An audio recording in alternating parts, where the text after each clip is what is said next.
今日我出席咗一個掛羊頭賣狗肉嘅 gym room， 係 private gym room。 No, little not sour anymore, become whiskey sweet。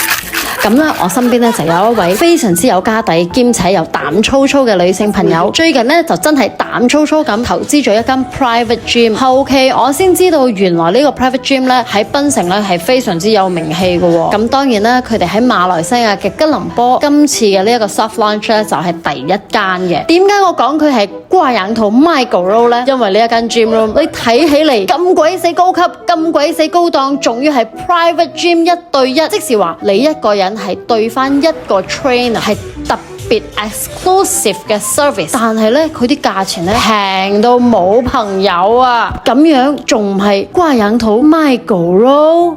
呢個好特別啊！呢個佢用咗 chickpea 嚟代替蛋白，所以咧呢一個味道咧同平時嘅 whisky sour 唔同。